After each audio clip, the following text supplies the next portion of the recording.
having a chin wag. We were just having a really in-depth conversation about our podcast engagement, and it was funny because we were looking back over like earlier episodes and then looking back more over recent episodes, and we were like, why has our engagement dropped? Are we getting worse at this? Like, what is going on? Why are people not engaging in it?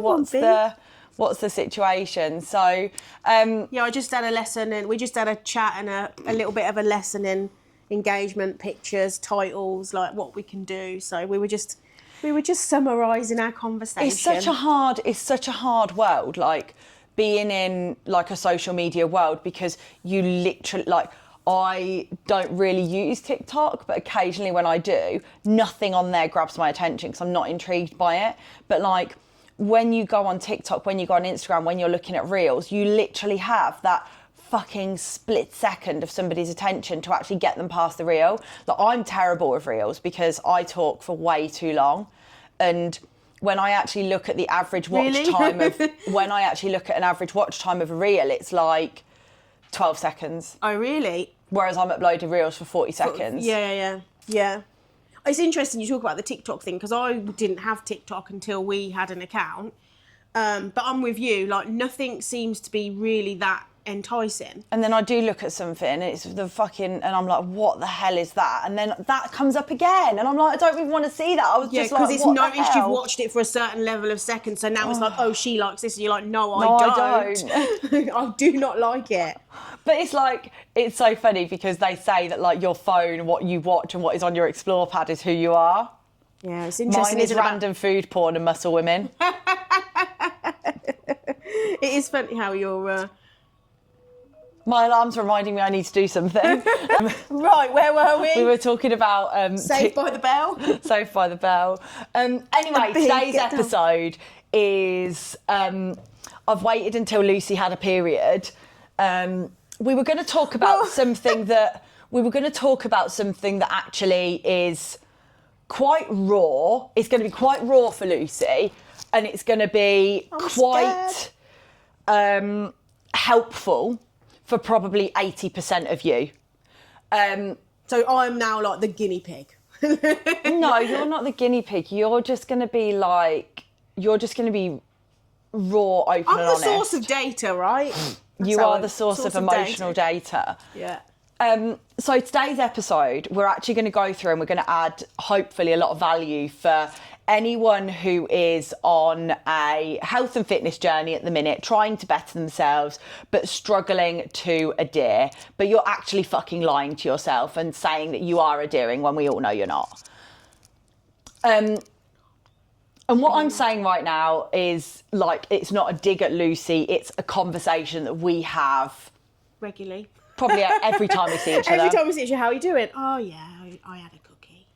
Yeah, it's not just that though, it's everything. And it's the trajectory of, like, everybody who goes through a journey. There is two types of clients. We spoke about it in one of the episodes recently. Like, you've got a process-driven client who makes non-emotional data decisions, and then you've got an emotional client who makes emotional decisions. The emotional client's journey will always be longer, and you raised a good point and I pushed back on it and said, like, that my journey's harder because I'm emotional, and I was like, well, no, it's not. It's just I'm not managing my emotions. Yeah, and I actually had a really good conversation with a client who also is really emotional last night on a roadmap call, and we were talking about this analogy.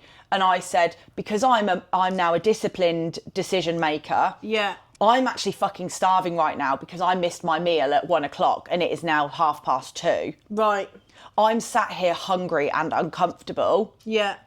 Because I've got to get off these calls before I go and have my lunch, which I will cook, which is chicken and vegetables and some rice. Yeah. I could easily go to the cupboard and grab a snack. Yeah. So which is the easy option, isn't it? And we all do. You know, you're busy. My chicken needs air frying, but you're like, oh, well, there's a bag of crisps in there. I might as well just have the bag of crisps because it's quick. I'm late, and it's just something to go in my belly. We do it. Yeah, literally, and that's what this purpose of this pod is. And like when you raised that last week, and you said, well, actually, it's harder for me because I'm emotional. Well, no, actually, the person who's disciplined and not emotional, it's actually harder for them because they're going through the discomfort of being hungry, going out in the rain to do their steps, getting the workout in when they don't want to. Whereas the emotional person is just making that easier decision because it's easier to have the packet of crisps, have the biscuit, sit on the sofa, not do the workout, because that's the easier choice. Yeah. But that easier choice is delaying your journey and causing procrastination. And we're typically talking about a fat loss client. Yeah. So we obviously spoke about this episode before. What would you say your reflections were on the biggest things that you do to self-sabotage without realising you're doing it? Oh, I told you it was going to be a toughie. Jesus, that's digging into the soul, man. I'm a soul man. Right, ask the question again. Oh, God, Fucking that was such a good Hang on a minute, question. I actually need to listen. Go. So, upon reflection, Yes. what do you do to self-sabotage without realising you're sabotaging? Okay, what do I do to Or sabotage? what have you done? Because we're on that journey at the minute. So I guess the first one is similar to what you said, is you have a busy day, you've got food that you're meant to be planning and having, your day goes out of sync, and then you just reach for something quick without thinking. So I'd say that. I would Should say... we pick through each one individually? Yeah, go for it. So the purpose of us doing this today was for me to be able to kind of give different perspectives and different rationales, which is what me and Lucy do all of the time together, and we do with our clients. So obviously for that one, what are the things that we've spoken about that have like really helped you? Oh, yeah. So when I'm in that and I'm not... So the emotional thing, Kate, is completely right on. I mean, I don't necessarily call it, it's harder for me, but I recognise I am emotional. So that is like this push and pull with my emotions. I'm like, sometimes I'm okay and I can push through my emotional responses, and other days I just give in to them. Like, that is the truth. But what the things you've given to, like the tools you've given me to stop myself from doing that is, in my work calendar, I've slotted out regular times to eat and set alarms for it. There's no joke. When they go off, we have to stop everything, even if it's in the middle of the pod. That is no joke. That is no joke. So I've also got my walking times as well. So I've now got my walking habits as well that do that. So yeah, I do. I eat at like 9:30, 12:30, 3:30, and like 6:30. I actually have started to eat a little bit later in the evening because I feel like that then stops me from going such a long time in the evening and then going to bed, and I'm laying there going, oh, I'm hungry.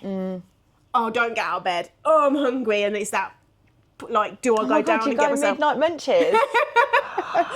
No, we'll I don't. talk about midnight munches on another one. So I actually, last night I didn't eat till 7 actually. And I think I was always scared because there's that thing, isn't there? Like, don't eat after 6 or something ridiculous. But actually, for me, eating later actually helps me as well. So Okay, so you've got your meal time set. Meal prepping, obviously. Yeah, making sure, like I always say, making sure that you've done a food shop, so you've got food in the house worth eating. And this was a really interesting thought that you said this morning in the session. I went to raid the cupboards the other day, but I've realised I had nothing in the cupboards. Literally, my cupboards are bare now. Like, if you are somebody who's like living on their own or living with a partner or buying shit for your children, I understand that children do need an element of something. Yeah. But like, why are you doing it to yourself? Yeah. Start making your kids like different healthy things that they can eat so that you're not tempted by the temptation. Yeah. If you live on your own, why the fuck are you buying the food? Yeah, you don't need to. Like, I had a glass of wine on, we went to the rugby on Saturday, and I always say, like, oh, my... We've got a power cut. has just... What is going on with this episode? We have a power cut. And then we had a power cut. We were like, oh. Where were we? I went to rugby on Saturday. Yes. And didn't drink at the rugby. Because I'm like, I had a coffee and everybody else had food. I had food before I went, and I guess this is another point we'll come on to. I had food before I went. I didn't have a drink. I had a bottle of water and a coffee. But then when we went for dinner afterwards, I had a glass of wine. I literally come home and I was like, straight in the fucking cupboards. What, for food or for wine? For pudding. Oh, I needed really? a pudding. And any It's other day, interesting. because I didn't have any of my fucking Ninja Creamy ice cream, so I was like, for fuck's sake. So I had the biggest bowl of yogurt you've ever seen. But you know, like, if there had been pudding in the house, I would have fucking demolished it. You would have demolished and it, a chocolate bar and a packet of crisps. Yeah. No, not crisps, not a bar of crisps, but sweets. But because you've lost that inhibition from having the wine. Yeah. So obviously we spoke about, like, why would you have food like that in the house? Yeah.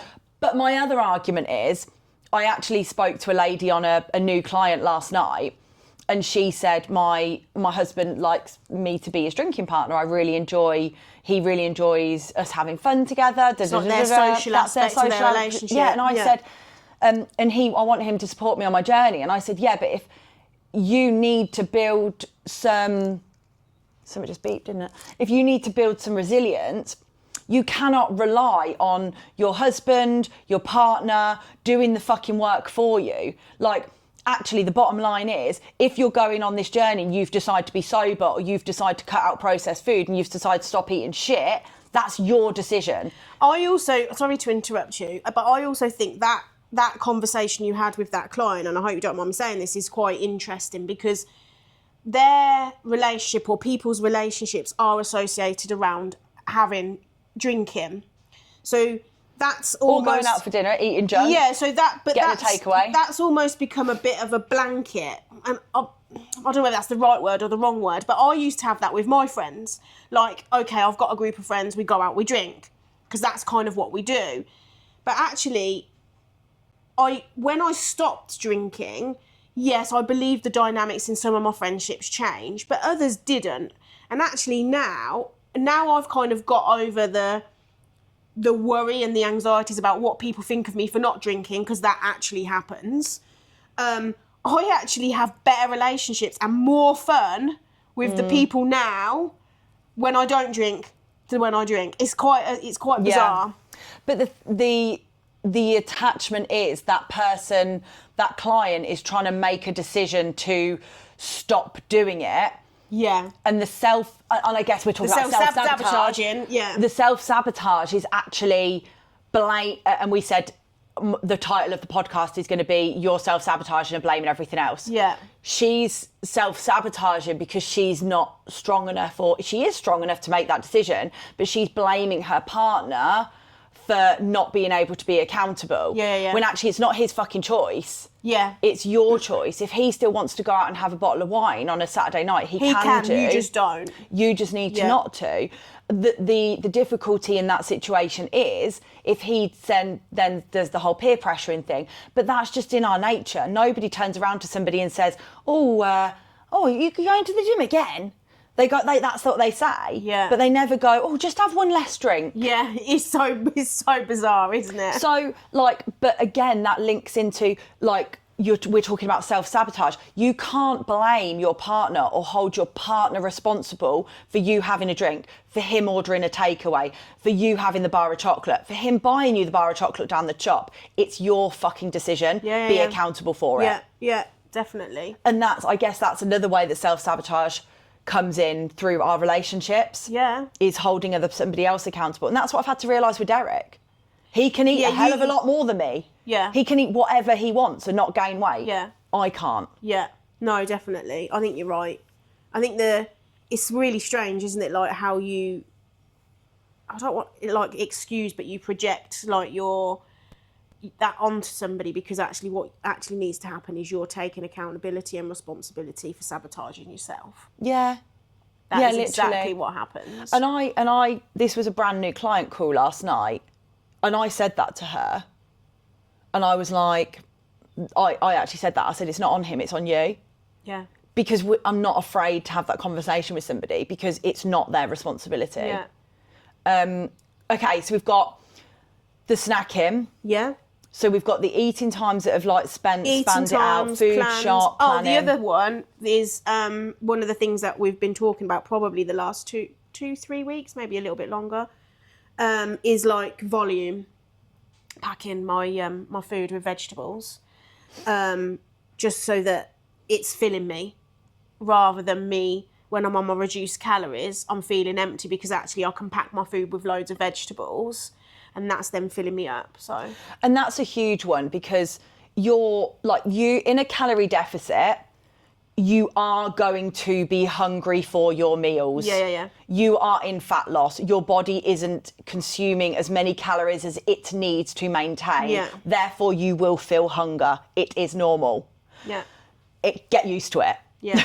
Yeah. You shouldn't be ravenous all of the time. You should be hungry for meals. Yeah. So you should be eating, be satiated probably for about half hour to an hour. Then you're kind of anticipating that next meal. And that's what you suggested to me as well, and you and Luce suggested about like the meal times, like the 3 hour type thing, because it's almost smaller but more often, isn't it? Yeah, 100%. And then with those vegetables whacked in there, you should be volume packing, and this is why, like we always say, drink more water, eat vegetables, 200 grams of fruit, 400 grams of veg a day. Yeah. Cooked weight vegetables. Yeah. Like 2 meals a day should be based around a lean protein source, vegetables, carbs, and cooked in olive oil. Yeah. And then you're getting a really balanced plate for really low calorie, high volume. Yeah. Whereas actually, if you're going for a processed wrap, a bit of chicken and some iceberg lettuce, you've got an okay calorie meal, but there's no volume to it. It's just a really light meal, but it's actually quite high calorie because you've probably put some mayonnaise in there. The iceberg lettuce is just water. Yeah. It's not satiating you. Yeah. Whereas actually if you put spinach, rocket, green leafy, tomatoes, cucumber, beetroot, onion, like you're bulking it out. Yeah. Celery's water though, isn't it? But yes. Yeah, but it's still like you're crunching it. You're like satiating yourself. Yeah. You're producing saliva as you're eating it. 'Cause you're eating it slower. Mm-hmm. But like volume of food is massive. Since I've been with Nathan, I've never eaten as much food for low calorie. Like on a lower calorie day, my lower calories are like 14 to 1500. Yes, I'm hungry for meals, but I'm not ravenous. Yeah. And I'm a very active person. Yeah. It is quite amazing actually when you're in your app, like when you're planning and you're putting it in and you're thinking, right, how much meat do I need? How much carbs do I need? Like, and how much veg? It is actually quite interesting to see how much you can eat, even with the reduced number of calories. Yeah, huge. That's quite an eye-opener. I was like, oh, okay, I can actually eat loads. Yeah. And I know we're talking about fat loss, but I said to you this morning in PT, like this week is, because we're getting ready for the comp, it's all about carbs. And my I'm in maintenance anyway at the moment, but I was like, I can't believe how many bloody potatoes I can eat. And do you know what the weird thing is? Before, I felt like carbs made me bloated, like I just felt like I was holding on to my weight. But I feel great this week. Amazing this week. So yeah. And that's because if we talk about like why you weren't losing fat, and we've had this conversation, we'll have it for the purpose of the pod. If you think about a calorie deficit, you have to create a deficit of 3,500 calories per week to lose 1 pound of fat. Yeah. It's quite amazing, isn't it, when you say that? When you say that, and then you look at somebody's data trends who's not lost body fat for a month and they've been in a calorie deficit, they are consuming an extra 14,000 calories a week. Yeah. 14,000 calories a month. Okay. Hang on, let me say that again. 12. Yes, because it's 3,500 a week. I did 3,500 times 2 and then times that by 2 again. Okay. Times it by 2, yeah. Yeah, because 3,500 Hang times on, 2 let is me 7. look. Derek will be laughing at this so hard Yeah, because this is Katie maths. 3,500 times 2 is 7, times 2 is 14. Welcome to a dyslexic brain. This is how it works. So if you'd want to lose 4 pounds of body fat a month, 1 pound a week, you need to be in a calorie deficit of 3,500 calories, because remember, calories are energy. Per week. So if you are not losing body fat and you've not lost body fat all through the month of January, but you think you're in a calorie deficit, you're tracking your calories, but you're eating snacks out the cupboard, you're doing your steps, so your steps should be, say, around 8 to 10,000 on our calorie calculator as a minimum. You should be losing a pound a week. So if you are not losing a pound a week, you are consuming an extra 14,000 calories a month. Wow. Around 500 extra a day. As long as you're doing your steps and your workouts. 500 a day. I think when you say 500 a day, that kind of puts it more into a realistic. So when we have clients that are not losing body fat, that is the conversation I'm having with them. Because you can tell me that you are tracking your calories 100% accurately, but if you are doing your steps and it's been a whole month and nothing has changed, the calories are coming from somewhere. The energy is not being burnt, or there is an overconsumption of energy somewhere. Yeah. It's science. Yeah. It's biology. And you can blame stress, you can blame your hormones, you can blame constipation. But the bottom line is, over a course of a month... At some point it will drop if you've done it right? Correct. Yeah. And if you're eating good quality food, you shouldn't really be constipated. If you're eating good quality fats, your hormone health should be improving. And if you're having your cycle, I mean, that is only half the month. Yeah. And if you're stressed, unless you're in a real state of chronic stress, that needs to be addressed first. But so many people are quick to blame, oh, my thyroid doesn't work. And, oh, it's my hormones. You're just eating too much.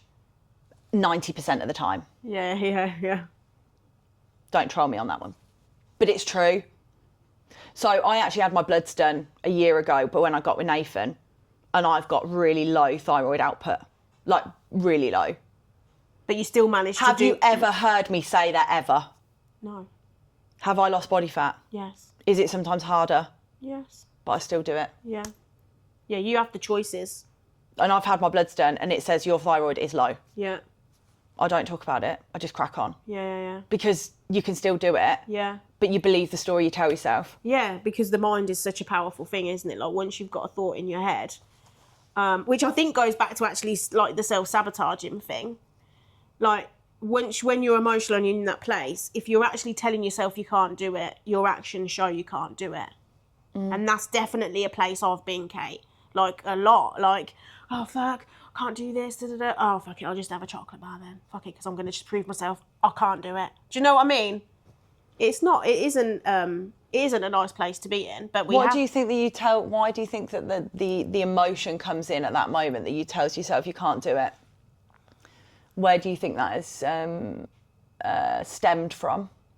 Not being good enough, I would say. Yeah, having to chase that, not necessarily, I don't know whether I want to say validation, but I don't know whether it's proving to myself that I am good enough. Do you know what I mean? Maybe from like school and stuff, trying to perform higher or achieve higher. Do you know what I mean? It's a bit deep. So why does that then link into your emotional behaviour over eating a chocolate bar? I don't know. Poke me a bit more and I'll be able to... So if you're feeling a sense of failure because you want to be a higher performer, where because obviously, like, you haven't gone, oh, I was shit at school, I'm going to have a chocolate bar. No, okay. So where does it come from in the moment? Yeah, and I think I had this conversation with you and Del actually over dinner once, because I said to you, like, sometimes if you go to the cupboard, and I don't know whether this is the right way to explain it, but it's almost like, you know, like when somebody's on drugs and they need their hit, or if somebody gets a release from self-harm or something, and I don't know what that feels like, so I don't want to necessarily say that, but that is how I think it feels. Like, if let's say I've had a shitty conversation at work, or a shitty conversation with a friend or a family member, and it's made me feel really bad, or it's made me question who I am or my abilities, well, that will just give me a quick hit of something and make me feel better. But actually what it's doing is, in the cycle, it's actually making me feel worse, because it's not allowing me to get to the goals that I want. It's stopping my goals. So it's just this vicious cycle. So what actually needs to happen at that moment in time for you to process those emotions without masking it with a dopamine hit? Yeah, I don't know. I do. What? Tell me. I do. I think I know. Go on then. I when that happens, I need the ability to tell myself and turn that negative thought into something more positive about me as a person, and remind myself how good I am, and that chocolate bar is not actually needed. And how are you going to do that? I think it's like words of affirmation to myself. And where are you going to write that down? In a journal. Well done. You got that. Oh, God, that was a test.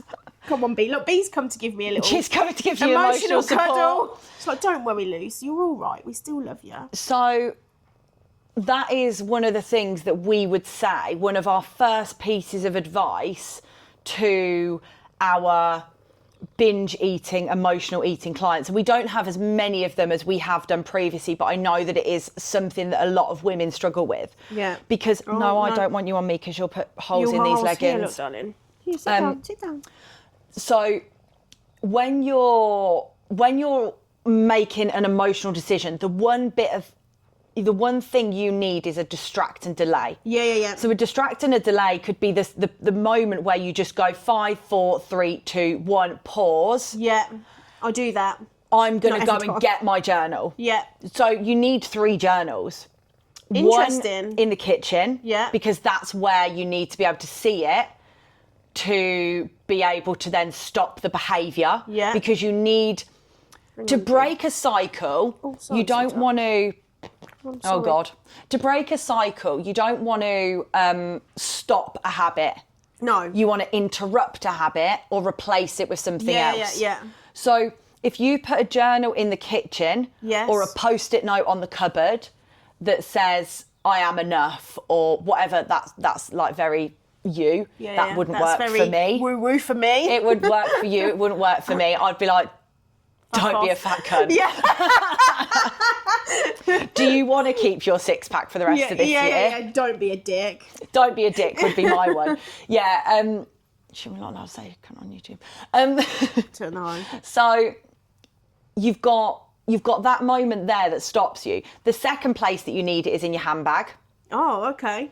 Because if you've had a bad day in the office, what's the first thing you're going to do? Is you're going to drive home, go to the co-op, go and get some else. Whereas if you just take that second, reach for your phone or your book or your journal, you're going to then journal there. Yeah. The next place is obviously in your bedroom because reflection at the end of the day, reflection at the beginning of the day. Then we've gone through this loads of times, but I'll go through it again. Those questions are exactly what you've just asked yourself. Yeah. Because journaling... Obviously, I've spoken to a lot of people about journaling, more holistic people than me, whereas obviously I'm very methodical and process. So journaling for me, it would be a process. Like, how am I feeling? Yeah. Well, I've just had a really, really difficult, Cyprus, just had a really difficult conversation with Cyprus. We've clashed on this thing and I'm feeling really upset by it. He said something, I said something, whereas actually the root cause was this. We didn't really get our thoughts or our feelings across properly. Yeah. That's what you're feeling. I'm feeling sad, I'm feeling a little bit emotional, I'm feeling a little bit hurt. Then I'm going to say I'm feeling, why am I feeling like that? Well, I've covered that with that question as well. Okay, so this is where that moment becomes the flipping. What is the lesson or the thing that I'm grateful for in this space?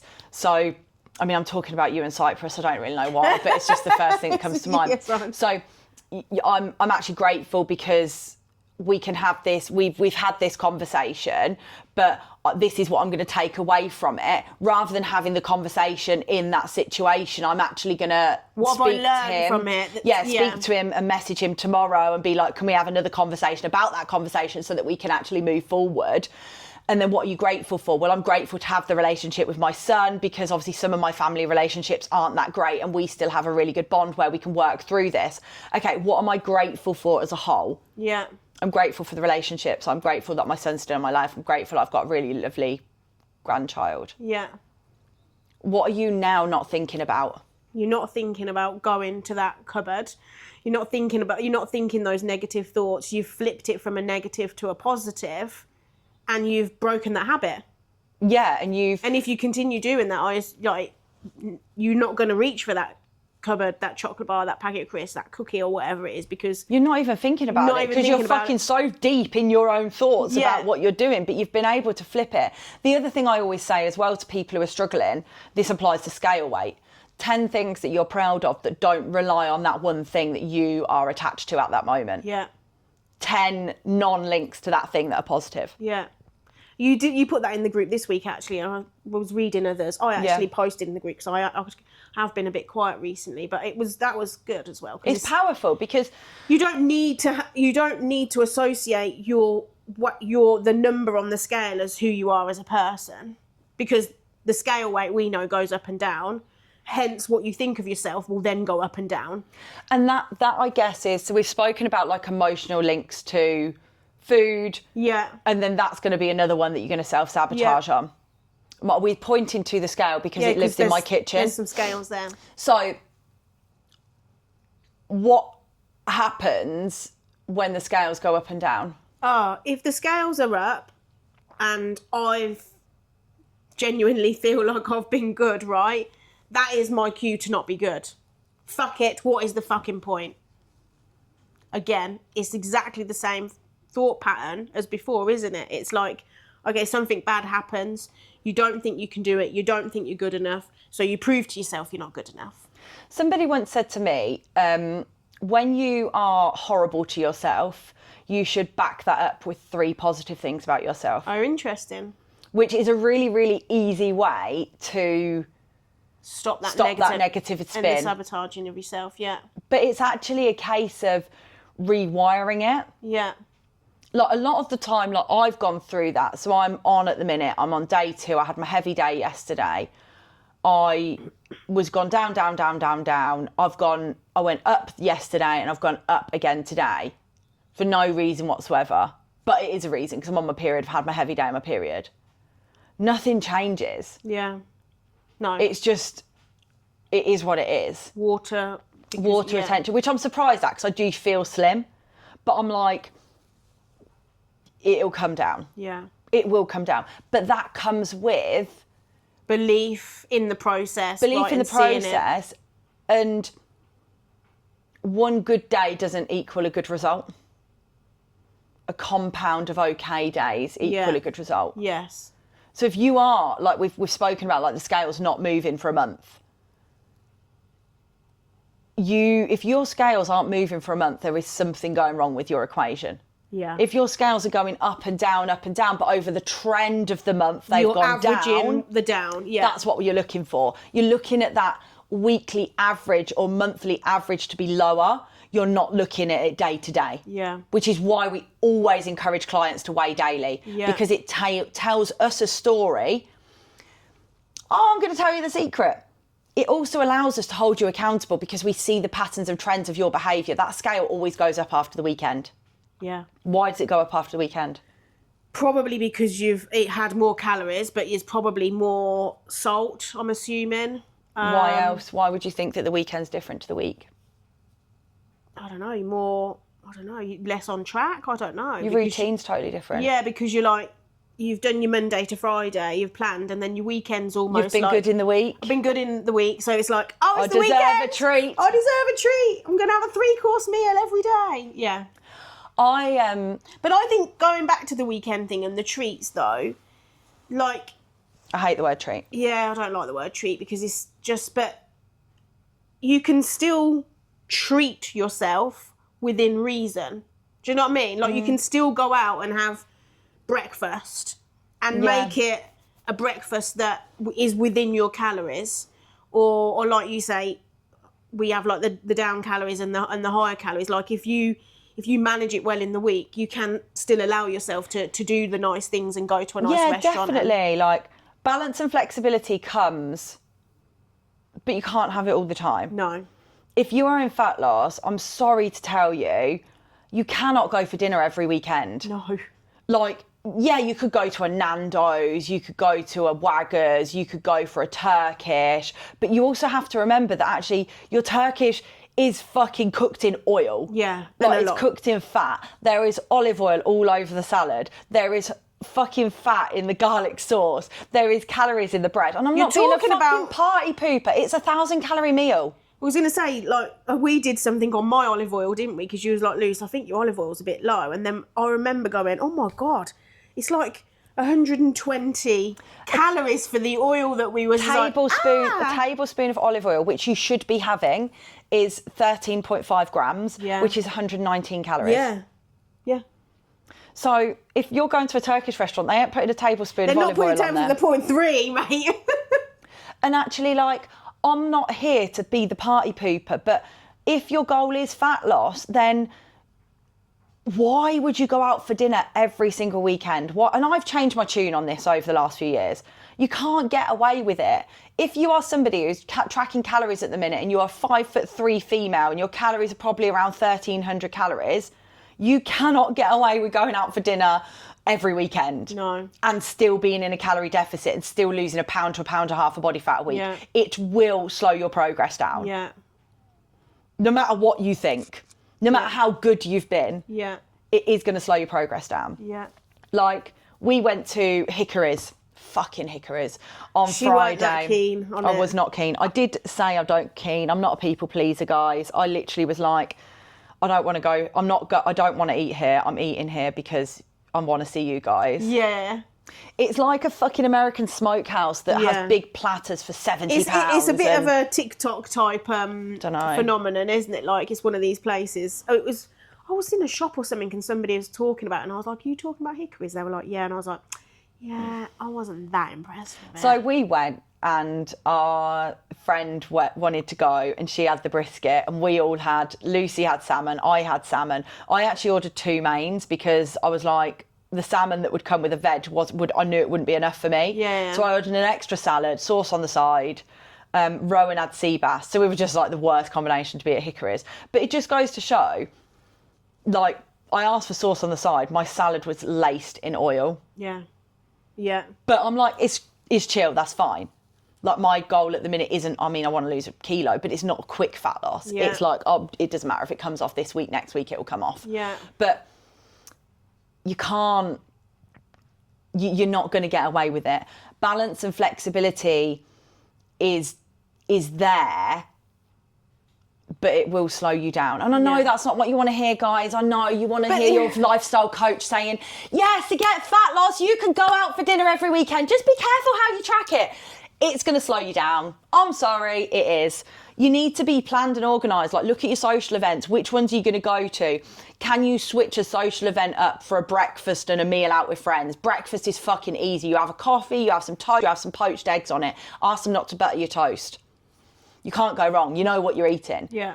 But if you are going to go to an Italian, like, fucking hell, you are talking like 1,000 calories. I'm also of the, and I mean, I know I went to Hickory's and I did enjoy it, but I'm also of the opinion, if I'm going to go out for a meal and spend that amount of money, why do I want to restrict myself? So just don't bother going. Do you know what I mean? Like, I'd rather go and spend the money and have what I want to have when I'm in maintenance. Would you want to eat, though?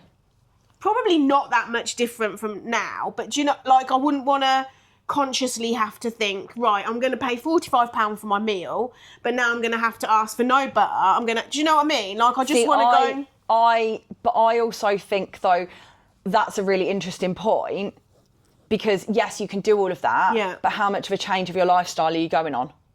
Oh yeah, like, if you want to change your lifestyle forever, you have to make the sacrifices forever, right?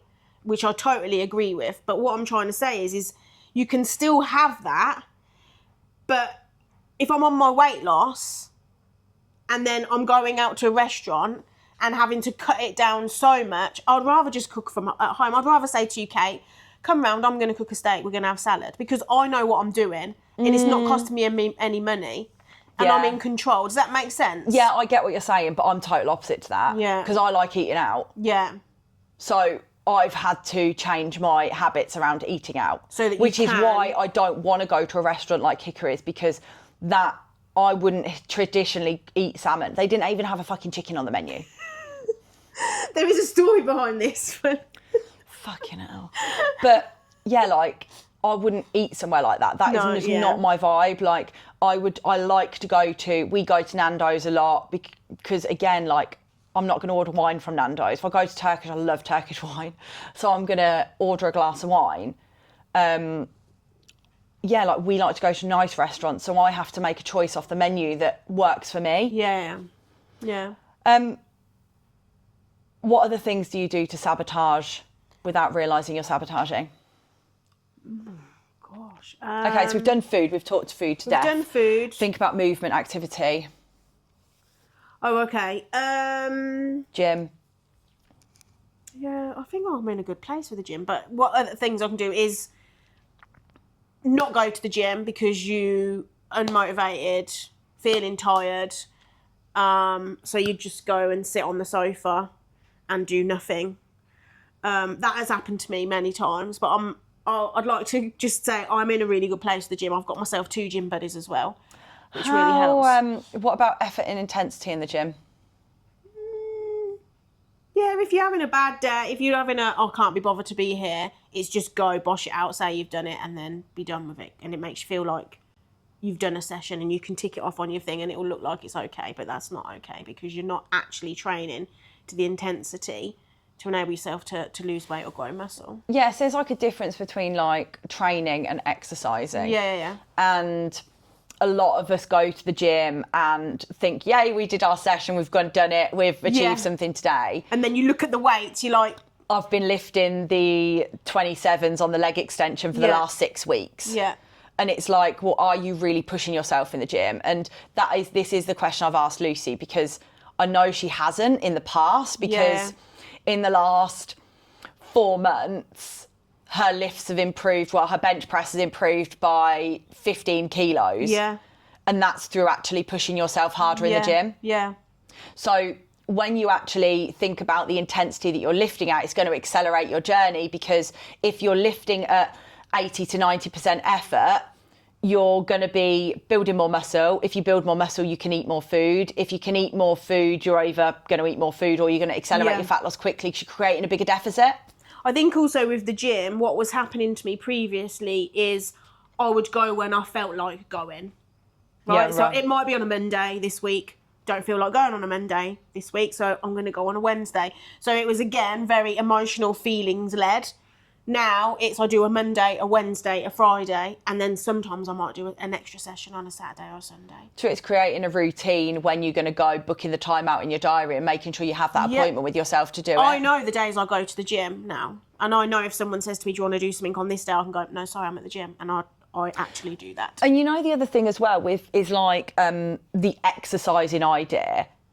When you're actually thinking about being in the gym, are you thinking about what you're doing for tea tonight, or are you thinking about being in the gym? Oh, my head used to be all over the place. Now I'll go to the gym and I'm completely focused. And even with my gym buddies, like, yeah, we'll have a chat, but I know that we're both going there for the same reason. Yeah. And it's like, if you're struggling to connect with your body and with your exercise, you need to be thinking about what body part is this exercise working and how am I connecting with it? And your time and attention of your movement isn't like, for example, if I'm doing a bench press, it's not this. It's slow, 1, 2, 3, pause for 1, press. 1, 2, 3, pause for 1, press. It's the mind and muscle connection. Yeah, absolutely, because that is going to get you better results because you're connected to your body, you're going to grow muscle, you're going to be more present in your session. It's going to be better for your mental health as well, because you're not thinking about what you've got for dinner, you're actually thinking about being there in the session. Yeah, definitely. I think just also this training coming up to comp, this week I'm in a great place. Last week, I was in a bit of a weird place. It was last week I was okay. It was the week before I was in a bit of a weird place. And then, like, Kate sort of taught me about, like, calming my nervous system more. And I've really taken that on board. And I'm actually implementing that in most of my areas now of my life. Like, if I'm having a moment, I'm like, right, take a moment to breathe and calm that nervous system down. So that's really been working for me as well. And that was just actually a case of doing a little bit of breath work when you're feeling anxious. This relates to lifting, but this could also relate to being in the gym. Yeah. So your central nervous system can be controlled and regulated by breath work, because the when the central nervous system is heightened, automatically breathing gets quicker. Whereas actually that's the brain's way of trying to calm the body down. Whereas actually what we need to do is take control of the breathing through the brain and tell the body the rate at which we want to breathe. So something as really powerful as like, I'm in the car, I'm a bit anxious about going to the gym today. You could literally do 5 big breaths in. Box breathing is fantastic. So like breathing in for 4, holding the breath for 4, breathing out for 4, holding for 4, and doing that 5 times. It takes 1 minute, but then your central nervous system is in a state of calm, ready for you to get out of the car and go into the gym. Yeah. And then your next barrier is like, fucking hell, I've got to go into weight sections. You sat on the bike, you're pedaling away, you're like, fuck, you do your box breathing again. Nobody's going to notice that you're heightened. Yeah. Nobody's going to care about what you look like. Nobody's thinking about you. They're all in the gym thinking about themselves. Yeah. They're all thinking, somebody's looking at me. Yeah. They're not thinking, oh, that person's looking at me. They're thinking, oh my God, somebody's looking at me. Oh, do my muscles look big like that? Oh, do my belly look a little bit fat? Oh, like, did I do that right? Everybody's in the gym focusing on themselves. So if you have gym anxiety and you are nervous, everyone's in there for their own reasons. They are not thinking about you. They're thinking about themselves. Yeah, definitely. We're a world full of narcissists. Self-centered psychopaths. Me, definitely. I'm like, oh, my tricep looks good. I'm like trying to I was in the gym yesterday, Monday, and I was like, I needed to my shoulder's fucked at the minute. I needed to get the dumbbell up, and I was like, needed to ask some of the lads to like help me pass it up. And I'm like eyeing around the gym, and I'm like, oh God, who do I interrupt? And then I'm like, excuse me, can you help me just get this up, please? So I got my headphones in. They're like, sure. And they're like, did everybody in the gym turn around because you were so loud? What, me? Everyone's trying to help. You had like 5 people come over and go, oh, do you want me to help you? Yeah, one was on one hand, one was on the other, one was grabbing me leg. I'm joking, Derek. Oh God, he's going to kill you. And then they're like, do you want me to help you? And I'm like, no, don't need any help. I just want you to get it up for me. Just wanted to help me. I just need one hand up. Yeah. Oh dear. Anything else then? Sabotaging behaviour. So we've covered food, we've covered movement, we've covered gym and intensity and just getting the session done and not working at a good rate. No,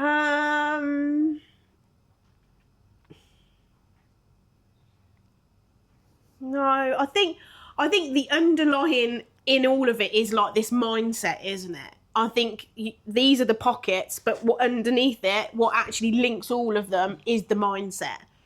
And I think that's what you really have to get strong at and not have these emotional pulls. This is why we are called Strength Within. Yeah. Because being strong isn't just about the number that you're lifting in the gym. Yeah. Being strong is about having mental resilience. Being strong is about making a disciplined decision. Being strong is saying no when you want to say yes. Yeah.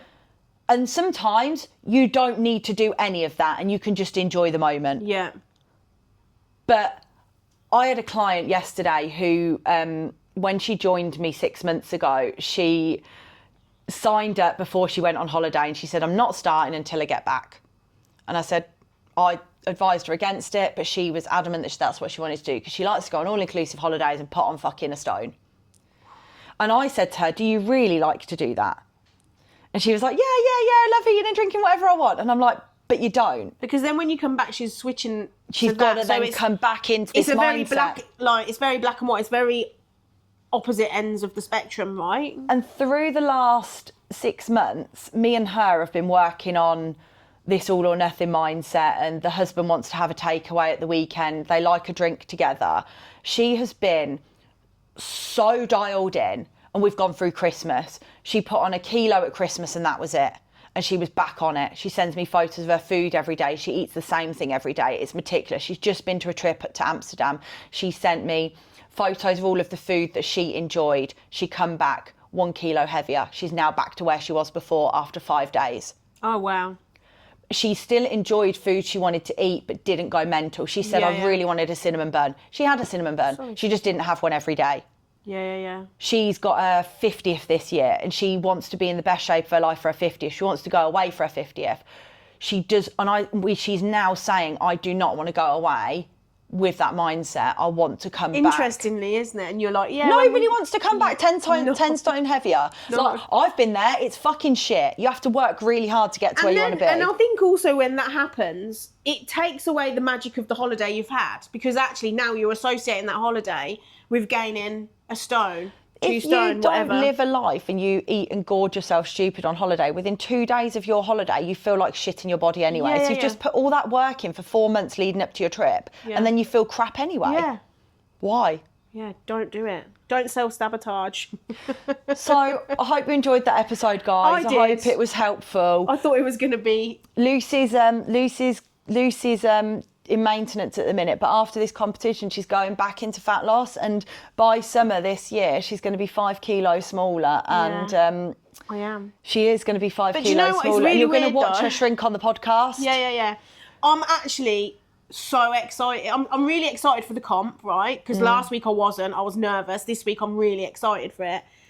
And actually, I'm really excited to get back in fat loss, which I know might sound strange to people, but I'm like, I'm ready to do it. Like, let's because just you've do it. realised that eating extra 200-300 calories a day, you haven't gained any weight. Yeah. So it just goes to show you were eating those calories anyway, just not tracking them. Yeah. And on that note, Watch this space.